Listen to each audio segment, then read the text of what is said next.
Good morning बच्चों। देखिए, हमारी चर्चा चल रही थी हिंदी साहित्य के इतिहास, और हिंदी साहित्य के इतिहास पर मैंने आपको बताया कि हिंदी साहित्य के इतिहास का जो वर्गीकरण है वो प्रमुख रूप से 3 आधारों को मानकर किया। कर्ता के नामकरण को, प्रवृत्ति की प्रधानता को, विकासवादिता को। और उसके बाद चर्चा थी हिंदी साहित्य के इतिहास का नामकरण। हिंदी साहित्य के इतिहास का नामकरण था जिसमें आदिकाल है। आदिकाल को अलग अलग इतिहासकारों ने अलग अलग नामों से संबोधित किया। किसने क्या नाम दिया, उसके पीछे क्या कारण था। पूर्व मध्यकाल, जिसको भक्तिकाल नाम दिया गया, जो एकमात्र हिंदी साहित्य के इतिहास का ऐसा कालखंड रहा जिसके नामकरण पर कोई विवाद नहीं रहा। रीतिकाल है, उसको भी अलग अलग इतिहासकारों ने अलग अलग नाम दिया।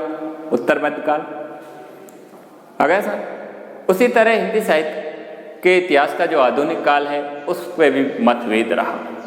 किसी ने गद्य काल कहा, किसी ने वर्तमान काल कहा, किसी ने आधुनिक काल कहा। लेकिन उन सभी में से हमने जो सर्वमान्य, जो प्रचलन में जो सबसे अधिक चल रहे थे, उसमें मैंने आपको 4 नाम बताए थे। जिसमें पहला था हिंदी साहित्य का आदिकाल, दूसरा है जिसको भक्ति काल, तीसरा है जिसको रीतिकाल, और चौथा है जिसको आधुनिक काल। तो हिंदी साहित्य के ये जो 4 नाम हैं, आदिकाल, भक्तिकाल, रीतिकाल और आधुनिक काल, जो सबसे ज़्यादा प्रचलन में रहे, और इन्हीं को अधिकतर इतिहासकारों ने इस तरह अपने इतिहास का वर्गीकरण का प्रमुख आधार माना। अब उसमें से पहला है हिंदी साहित्य का आदिकाल। आदिकाल जिसकी समय सीमा अलग अलग इतिहासकारों ने अलग अलग मानी है, लेकिन आचार्य रामचंद्र शुक्ल ने जो हिंदी साहित्य का इतिहास लिखा उसमें जो तिथियां दी है उसी से सभी इतिहासकार अधिकतर सहमत रहे हैं। तो आचार्य रामचंद्र शुक्ल ने आदिकाल, जिसको वीरगाथा काल नाम दिया था, जिसकी समय सीमा उन्होंने दी थी 1050 विक्रम संवत से 1375 विक्रम संवत, 1375 विक्रम संवत आ गया सर। अब देखिए, लगभग 1000 ईस्वी से हमारे हिंदी साहित्य का इतिहास प्रारंभ हुआ था, और उसको आचार्य रामचंद्र शुक्ल ने विक्रम संवत में 1050 विक्रम संवत से 1375 विक्रम संवत माना। अब 1000 ईस्वी से लगभग हमारा हिंदी साहित्य का इतिहास प्रारंभ हुआ था, लेकिन इतिहासकारों ने, मैंने आपको बताया कि हिंदी साहित्य की जो तिथियां हैं वो हिंदी साहित्य के इतिहास के आदिकाल एवं मध्यकाल, जिसमें दोनों ही है, पूर्व मध्यकाल, उत्तर मध्यकाल। यहाँ हिंदी साहित्य की जो तिथियां हैं, चाहे वो कवियों के जन्म से संबंधित हो, चाहे उनकी रचनाओं के कालक्रम से संबंधित हो, चाहे उनकी मृत्यु से संबंधित हो, वो सब ईस्वी सन में लिखी जाकर विक्रम संवत में लिखी गई थी। अब ईस्वी सन और विक्रम संवत में कितना अंतर होता है, तो देखिए, लगभग 1000 ईस्वी से हमारा हिंदी साहित्य का इतिहास प्रारंभ हो गया था, और 1000 ईस्वी से अब तक चल रहा है। अगर अब 2000 चल रहे हैं, तो लगभग 1000 वर्ष का समय है। इस 1000 वर्ष में हमारा हिंदी साहित्य का इतिहास चला है, और इस 1000 वर्ष का जो साहित्य है वही हमको इन 3 सालों में पढ़ना होता है। अब इस 1000 ईस्वी को जब हमारे हिंदी साहित्य के जो इतिहासकार है, जब इसको विक्रम संवत में लिखने लगे, तो विक्रम संवत और ईस्वी सन में कितना अंतर होता है, वो होता है 57 वर्ष का। 57 वर्ष का अंतर होता है। विक्रम संवत जो होता है वो ईस्वी सन से, विक्रम संवत जो होता है वो ईस्वी सन से 57 वर्ष आगे होता है। आ गया सर? विक्रम संवत ईस्वी सन से 57 वर्ष आगे होता है। जैसे अभी आपने देखा होगा, हमारे यहाँ ईस्वी सन चल रहा है कितना, 2020 चल रहा है। और अगर हम इसको विक्रम संवत में परिवर्तन करना चाहें तो 57 वर्ष और आगे कर लो, तो कितना हो जाएगा, 2077 विक्रम संवत। अगर तो अब विक्रम संवत 2077, ईस्वी सन में सन 2020 है, तो विक्रम संवत ईस्वी सन से 57 वर्ष आगे होता है। तो इस 57 वर्ष को हमारे इतिहासकारों ने लगभग 50 वर्ष में ले लिया। राउंड फिगर के हिसाब से कैसे करके उन्होंने इसको लगभग 50 वर्ष में परिवर्तित किया। और 50 वर्ष आगे करके और हिंदी साहित्य के जो प्रारंभिक काल या आदिकाल है उसकी समय सीमा 1050 विक्रम संवत से और 1375 विक्रम संवत तक निर्धारित करती। अधिकतर इतिहासकार इसी समय सीमा से सहमत हुए क्योंकि आचार्य रामचंद्र शुक्ल के द्वारा किया गया वर्गीकरण था, जिससे अधिकतर इतिहासकार सहमत रहे क्योंकि उनका जो इतिहास ग्रंथ था वो सबसे ज़्यादा व्यवस्थित, सबसे ज़्यादा वैज्ञानिक और श्रेष्ठ और स्पष्ट था। अब है आदिकाल। आदिकाल को अलग अलग इतिहासकारों ने अलग अलग नाम से संबोधित किया, उसके पीछे तर्क भी दिया। अब हमें ये देखना है कि आदिकाल में किस तरह के ग्रंथ लिखे गए। तो आदिकाल में प्रमुख रूप से 2 तरह के ग्रंथ थे। एक तो थे रासो साहित्य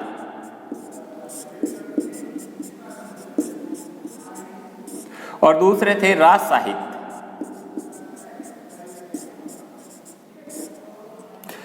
रासो साहित्य और रास साहित्य। रास साहित्य जिनमें जो भी जैन धर्म के जो चरित्र नायक है उनके चरित्रों का वर्णन किया गया था। जैसे आपने देखा होगा भरतेश्वर बाहुबली रास, चंदन वाला रास, जीवदया रास, बुद्धि रास। ये जो रास ग्रंथ हैं जिनमें जैन धर्म के जो भी तीर्थंकर हैं उनके चरित्र नायक हैं, उनके चरित्रों का उल्लेख किया गया है, वर्णन किया गया है। लेकिन हमारा जो साहित्य है, आदिकाल का जो साहित्य है, उसमें इनको नहीं बल्कि रासो साहित्य का वर्णन किया गया है। हमारा जो आदिकाल में जो साहित्य है उसमें केवल रासो साहित्य को लेकर लिखा गया है। रासो साहित्य जिसमें राजा महाराजाओं की युद्ध और वीरता का वर्णन है, ऐसे उन रासो साहित्यों को ही हिंदी साहित्य के आदिकाल के रासो ग्रंथों में हिंदी साहित्य के आदिकाल के ग्रंथों में समाहित किया गया है। अब ये रासो साहित्य होते क्या है, रासो साहित्य है क्या? तो सबसे पहले तो इस रासो शब्द में विवाद हो गया कि रासो शब्द कहाँ से आया। तो इस रासो शब्द पर अलग अलग इतिहासकारों ने अलग अलग तर्क दिया। तो सबसे पहले तो हम रासो शब्द की व्युत्पत्ति के मामले में चर्चा करते हैं। तो देखिए, रासो शब्द जो आदिकाल में जो साहित्य था, जिसमें जिस रासो शब्द नाम दी, रासो साहित्य जिसको नाम दिया गया था, उसमें जो रासो शब्द है उस पर विवाद रहा। रासो शब्द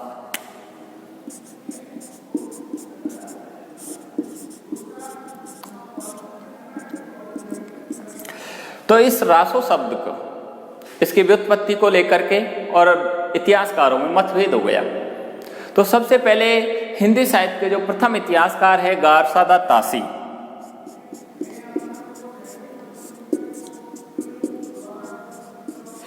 गारसादा तासी ने इस रासो शब्द की जो उत्पत्ति है वो रासु से मानी है, रासु शब्द से मानी है, रासु शब्द से मानी। उन्होंने कहा है कि इस युग में जो साहित्य लिखा जा रहा था उस साहित्य में अधिकतर रासु यज्ञों का वर्णन था। उस समय रासु यज्ञ होते रहते थे और उस रासु यज्ञों का वर्णन होने की वजह से ही ये रासो शब्द है वो इस रासु शब्द से बना है। लेकिन आपने देखा होगा या पढ़ा होगा कि जितने भी रासो साहित्य है उनमें युद्ध और वीरता का वर्णन अधिक है, किसी में प्रेम और श्रृंगार का वर्णन है, जबकि रासु यज्ञों का उल्लेख बहुत कम मिलता है। इसलिए ये रासु शब्द है, इसकी उत्पत्ति का जो विचार गारसादा तासी ने दिया था उस पर इतिहासकार सहमत नहीं हुई।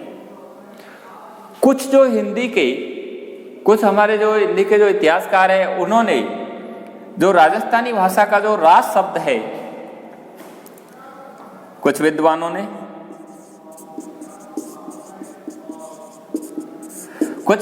ने राजस्थानी भाषा के जो रास शब्द है, इस रास शब्द से भी रासो शब्द की उत्पत्ति मानी है।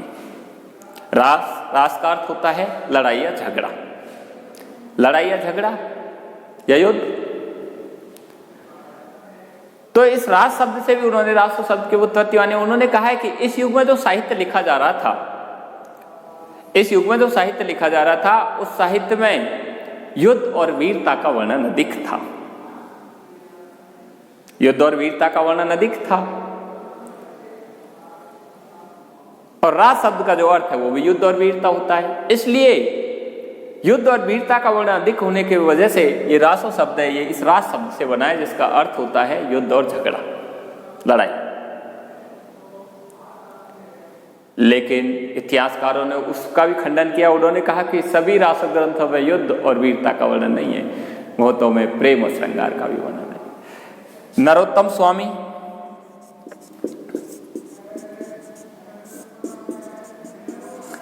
स्वामी नाम के जो इतिहासकार थे, उन्होंने इस रासो शब्द की उत्पत्ति है वो राजस्थानी भाषा के रसिक शब्द से मानी है।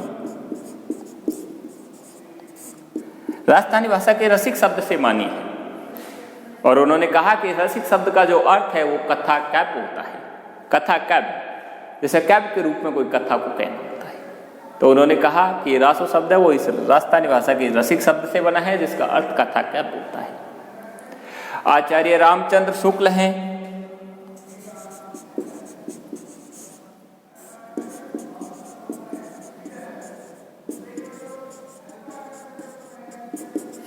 आचार्य रामचंद्र शुक्ल ने इस रासो शब्द की उत्पत्ति रसायन शब्द से मानी है। रसायन शब्द से मानी, लेकिन इतिहासकारों ने इसका भी खंडन किया है। हिंदी साहित्य के आदिकाल के जो ग्रंथ है उसमें जो रासो शब्द दिया है, उस रासो शब्द को लेकर सबसे ज्यादा स्पष्ट और सबसे ज्यादा जो सही तर्क दिया है वो है आचार्य हजारी प्रसाद द्विवेदी। आचार्य हजारी प्रसाद द्विवेदी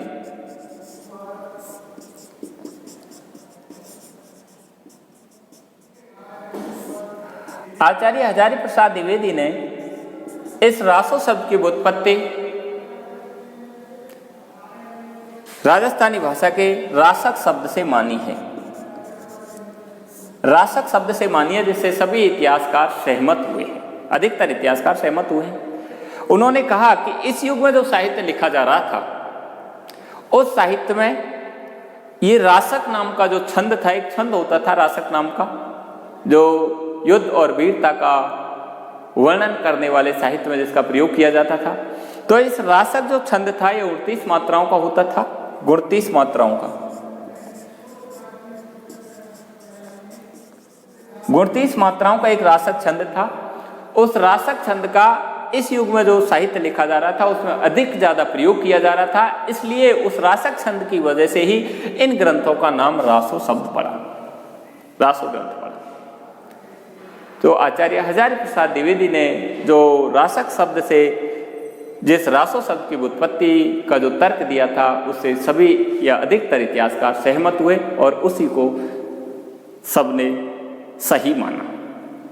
इस तरह ये रासो शब्द की उत्पत्ति को लेकर इस युग के जो इतिहासकार रासो शब्द की उत्पत्ति को लेकर हिंदी साहित्य के जो इतिहासकार थे उनमें इस तरह मतभेद रहा, और उनमें सबसे ज़्यादा स्पष्ट और सही तर्क है वो आचार्य हजारी प्रसाद द्विवेदी का रासक शब्द वाला रहा। धन्यवाद। आगे की चर्चा अगले वीडियो में करेंगे।